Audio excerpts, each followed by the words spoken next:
Okay, welcome into Purple Daily. Matthew Coller, former NFL quarterback, and our journeyman correspondent, Sage Rosenfels here, and it is draft week. Sage, are you amped? Are you jacked? I'm amped and I am grinding the tape. Yes! It's like 70 degrees out. It's absolutely perfect, and I am grinding the tape today. Today was Jake Fromm was my morning.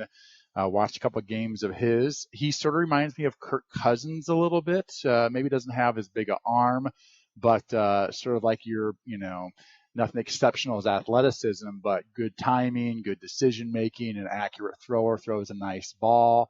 And so, Jake's one of those, or I should say, Kirk is one of the guys, fourth round draft pick because he didn't have all that upside, would end up being a good NFL quarterback. And so that was my guy this morning. And I might dip into guys like Jordan Love and maybe a little more Justin Herbert. These guys that have a wide range. It seems like I saw Peter King had Jordan Love, the Utah State quarterback, as a second rounder. Yep. Some people have him as a top 10 pick. So I want to dive a little bit more into him, and I'll shoot some of those videos out on Twitter this afternoon.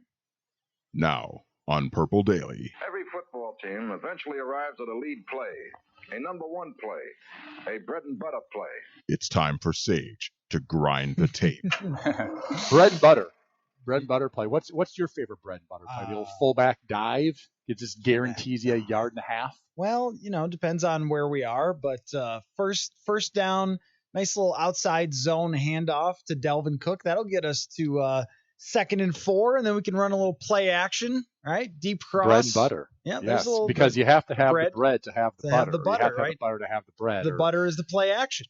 That's right. So the bread is the outside zone to Dalvin. That's correct. The butter, the tasty stuff, that's the play action to some wide receiver deep down the field. Yeah. So can I ask you more about Jake Fromm?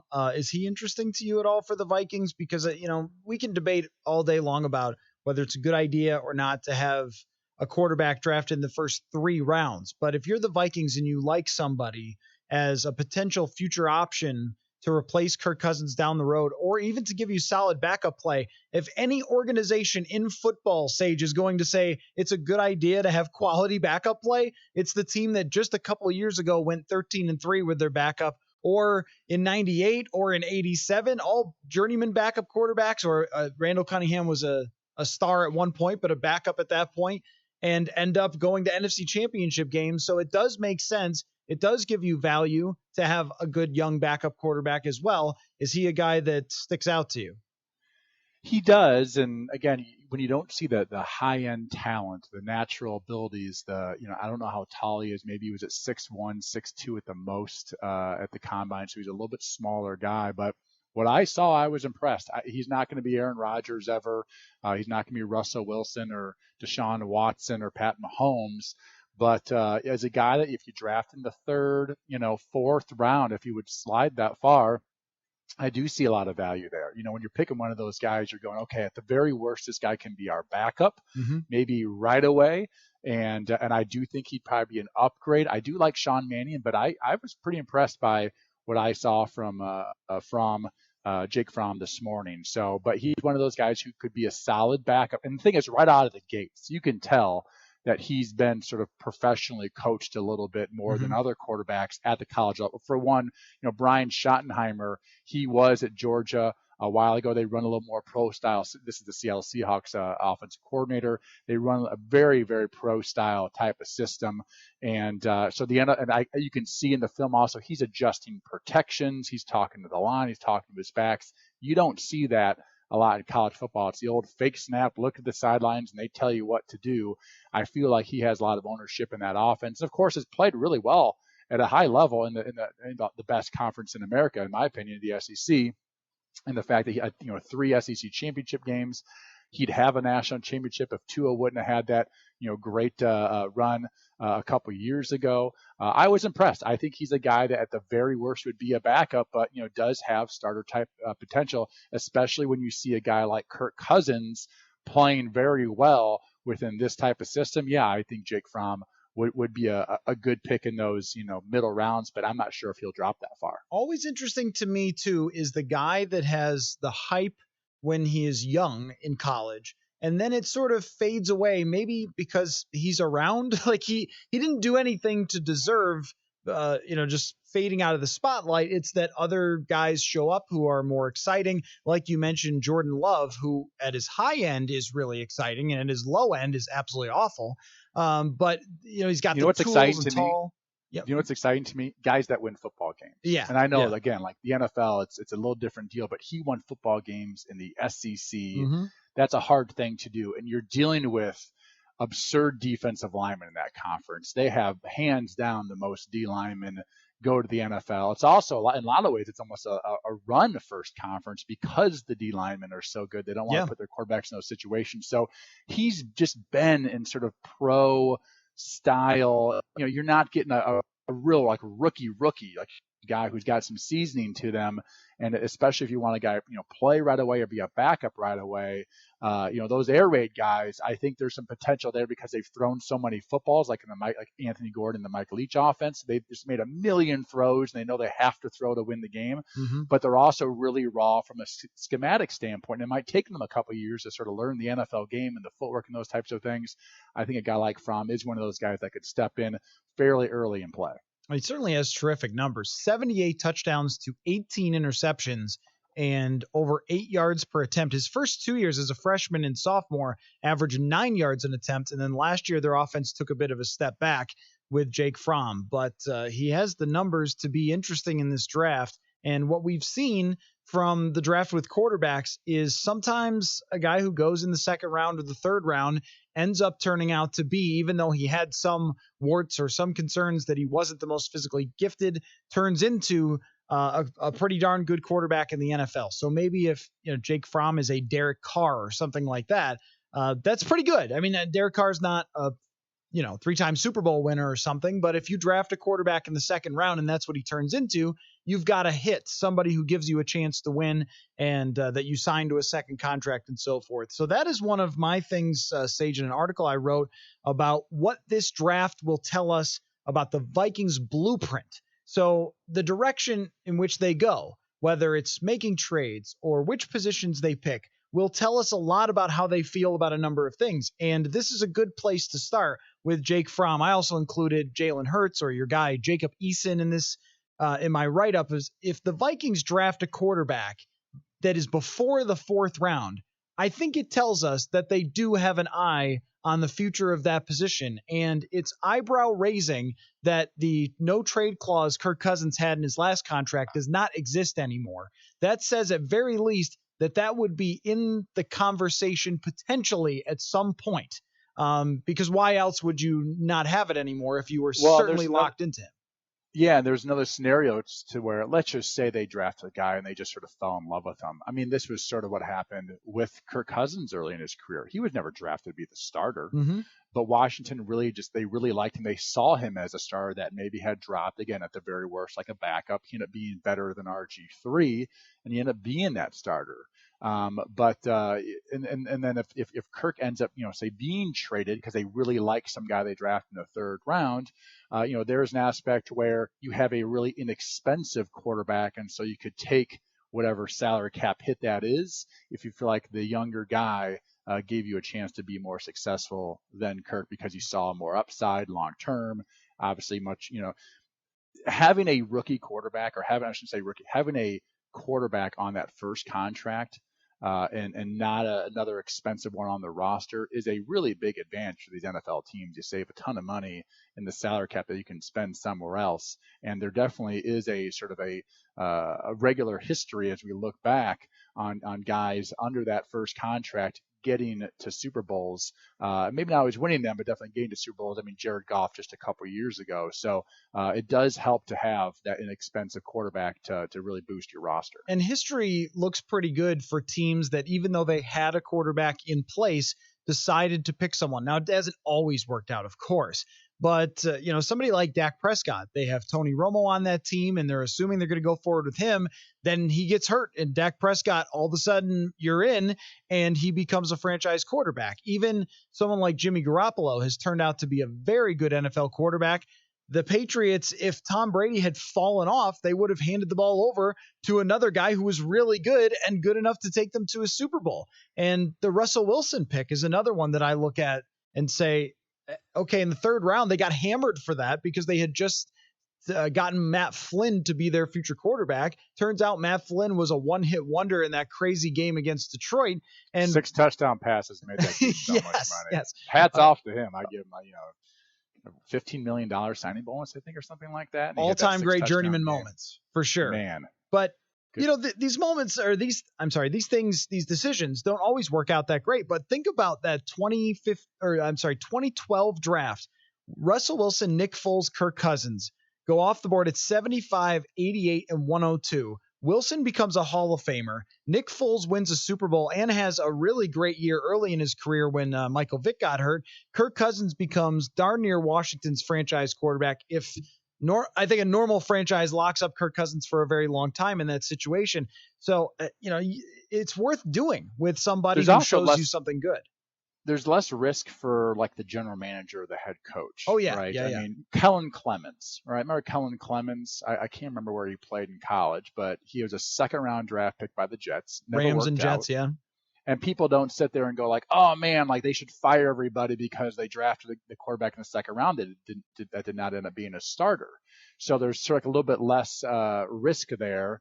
You draft a 1st round quarterback, it doesn't go well. Everybody remembers that. Everybody will remember the Christian Ponder mistake for years and for decades probably. But if there was a 2nd or 3rd rounder, people would forget it like 2 years later. Yeah. I mean, there's just less to lose if you're a GM or head coach to draft a quarterback that you saw some of that 1st round talent maybe in the 2nd or 3rd round. And, and shoot, the 1st round's it's a crap shoot anyway. I mean, it's like 50-50 in the 1st round. Maybe it's 70-30 in the 2nd round, but you lose your opportunity to be successful is a little bit less, but also your risk is much less as well. And so I think that the direction they could possibly take here with a quarterback, if it's before the 4th round, it will tell us, yes, we are as an organization putting an eye on what could be down the road. Even if this guy never becomes anything, it will at least tell us that. Now, I've got some other things that I think we can learn from in this draft, and I'm going to lay them out for you, and you tell me which one is most interesting to you. Whether they want to win in 2020 or 2021 could depend on trades and what position they draft. Defense, are they still going to follow the defense wins championships type philosophy? Adam Thielen and whether they think he can carry the load, Dalvin Cook's contract, and which developing players they believe in.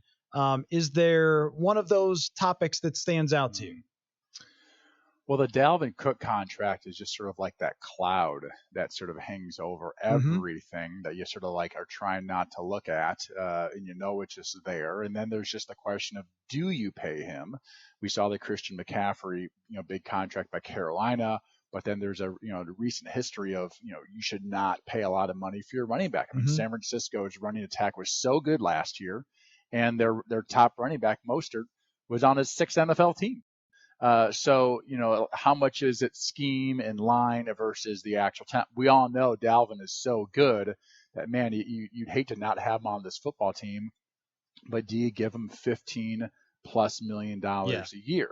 And that's, then it takes away from maybe 2 or 3 starters on defense. I think this team stays with defense. I think they have just a general plan, general philosophy of defense and running game, but the running game is probably just as much, if not more, line than it is running back. And I think that they should. I don't see Kirk Cousins winning 10, 11, 12 football games because of him having to go into a race of trying to outscore the other team because the defense isn't very good. I think that's a recipe for a 6-10 Vikings season.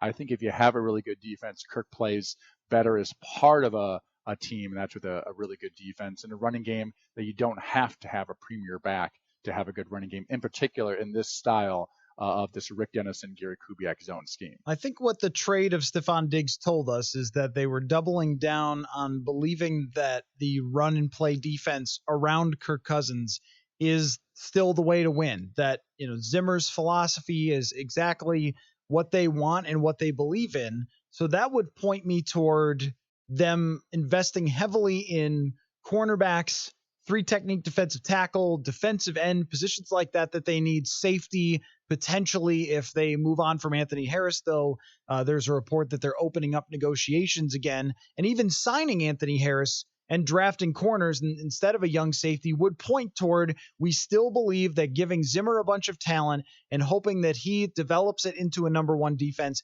is the way to make us a Super Bowl contender. Now, on the Dalvin Cook point, the biggest shock of the draft would be if in the second round, maybe even in the third round, if they took one of the better running backs on the board. There will still be at the end of the second round great running backs on the board. There always are, because no one is taking them in the first round. But if they decided, say in the second round, to take, I don't know, Cam Akers out of Florida State or J.K. Dobbins out of Clemson, if they took one of those guys, that would be a clear message that they don't think they're going to be able to work out this contract with Dalvin Cook. It would be totally surprising, because I think you look that at a trade at that point then? Yeah, are you you would. Thinking, yeah, like, you definitely you would. Trade Dalvin Cook to so-and-so team and in hopes of getting a couple of draft picks. And of course that team would want to, have a contract in place because he's going to want that. You wouldn't want, it does blow me away that a couple of these NFL teams, including the Rams last year, to give up, draft picks without some sort of extension contract for the player. Yeah. That's going to be expensive and complex, and that they didn't do that. And some other teams have done that, as well. But, that would, if the Vikings were to draft a running back in the first half of the draft, you got to think Dalvin Cook would be on the trading block at that point. And it's not because like they don't probably love him as a player. It's just, what is the value of that position? Where's this team at right now, and what does it need? And Madison did play really well last year. He's not the same player, but he did play well and he's consistent. And I do think this zone scheme has a lot to do. The running game has a lot to do with the scheme and the guys up front. And they could add maybe some players to the mix. Maybe they end up doing this Trent Williams trade. Wouldn't that be great? That would make the offensive line and the running game a lot better if they had that guy up front as well. So I think it's going to be a really interesting week. Of all the teams in the NFL, I do think the Vikings are probably one of 5-6 teams that are, I find, very interesting for this draft, because they do have those 3 or 4 spots that they definitely need starters right now. And then there's the other aspects of, do you have a long-term upgrade at quarterback? Do you have an alternate to Dalvin Cook possibly because of that contract situation? So it should be a really interesting next 4 or 5 days for the Minnesota Vikings. Definitely. So later in the show, Courtney Cronin and I are going to give our 5 most interesting teams for draft week, and the Vikings have to be on your list. If you're doing a non-Vikings, then there's a bunch of other teams that have interesting things going on about them. But if you were doing an all-league team, a group of teams that you can't wait to see what they do, having 2 first-round picks and so many needs puts them up there. Let me lay out a scenario for you as it relates. Would you say the Patriots? Would you say the Patriots are just because, like, obviously they're in need for another the who's next? So if they do end up getting a quarterback in the first couple rounds, you got to think that's going to be a big story. I think Tampa Bay is just going to be interesting in general because Tom Brady's there now. And so, like, they're just one of those, they've gone from like the small market team to now somebody I think everyone's going to be covering, every day of camp or these preseason games or whatever it might be. A lot of heat will be around that team, but it should be really interesting. I think the Vikings, as you said, the Vikings are one of those 5 teams that have a lot of interest in this draft. Yeah, for sure. So we will put out our lists of the top 5 most interesting, Courtney Cronin and I, in the second half of the show, and then we're going to go back and grade some drafts from the past, because they say you need 3 years to grade a draft. So we're going to look at a couple and give some draft grades. But let me lay out this running back scenario for you. Let's say that you're Rick Spielman and you're looking at all your scouting reports for running backs, and you've gotten your list. Okay, these are the top 5 running backs in the draft. And you get to the second round, and the top running back on your scouts' list is still on the draft board.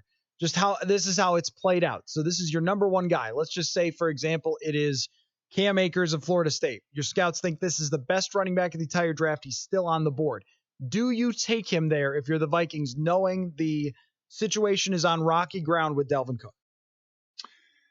I think to do that, you would have to have those discussions right now with some possible other teams that you would know in the back of your mind, we do have a trade partner that if we do make that draft pick, that there's at least one, if not a few teams out there that we know would want Dalvin Cook, because you'd hate to draft a guy and then now we have 3 starting running backs on the football team, and none of them are really pass catchers. They're more all, your traditional, tailback, eye backs or whatever. So I think you'd have to have some discussions right now just to know that you could move on from Dalvin if one of those guys falls to you. Yeah, I think spending even that high of a draft asset on a running back would be too high for me. But if it's the number one on your board, yeah, and you truly believe, I mean, this team truly believed that Dalvin Cook would be a superstar when they drafted him, and they were exactly right. And I think if there's a position that has the lowest bust rate in terms of teams think this guy's going to be great, and he is, running back is probably up there. Now, I could be wrong. I mean, there's certainly busts. Leonard Fournette has not been what they thought, and Trent Richardson and all that. But a lot of teams get proven right on running backs because so many of them are good. You sort of are what you are, and you've got so much film.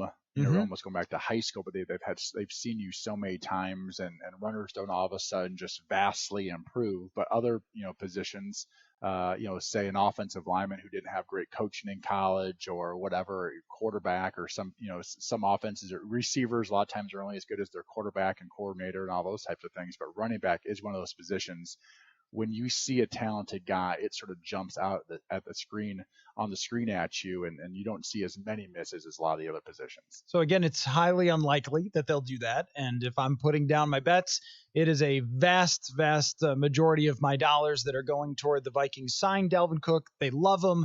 Ownership, general manager, head coach, teammates, everybody top to bottom loves Dalvin Cook. But if you were being very shrewd, I guess, and you were trying to play the odds. Belichickian. Yeah, exactly. Right. Like ice cold about this decision and only looking at dollars and cents and potential production. You probably do make that draft pick and have somebody else on a rookie contract as opposed to allocating that many dollars to a running back, even if Dalvin Cook is special. Maybe the combination of 2 or 3 guys can make up for that if you are looking at it only from that way. But the Vikings in the past have thought that running back was a position worth investing quite a bit in. What has been the talk from Dalvin Cook's camp about if he doesn't have a contract? Has there been much said about this? Going to his last year of his deal, correct? Yeah, it is. So if he doesn't have a contract, if he'll hold out, yeah. What has been that talk? I've heard that it's very unlikely he would go to training camp without a contract extension. And that doesn't matter to me at all. Like that, I mean, I've seen enough running backs show up week 1 and do just fine. I know there's always talk about, where they fumble and they haven't been hit and all these different things. But, a lot of teams barely play their running back anyway, at least during the preseason games. And yeah, I think he'll stay in shape and those types of things. But that doesn't worry me about holding out during training camp. It's not great. But to me, it's all about when the season starts. Will Dalvin Cook play? And that's to me is my question.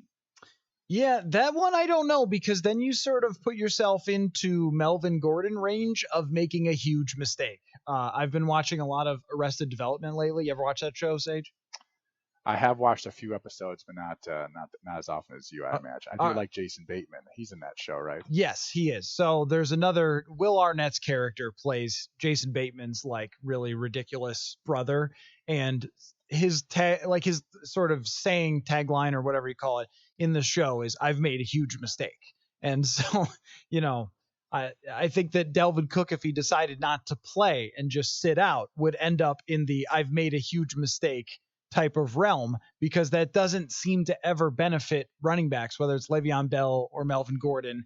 Ezekiel Elliott took it to the very last minute, but even he was smart enough to say, okay, let's take what they're offering here, because if I sit out actual games, I'm not going to win this battle. And it's probably the same for Dalvin Cook. So if you had a sense, if you were the Vikings and you had a sense that Cook's demands were just going to be too high and you couldn't match them, then it would make sense. It would be surprising, but we would then know that, okay, this situation looks like it's pretty uneasy with Dalvin Cook because they just drafted a running back in the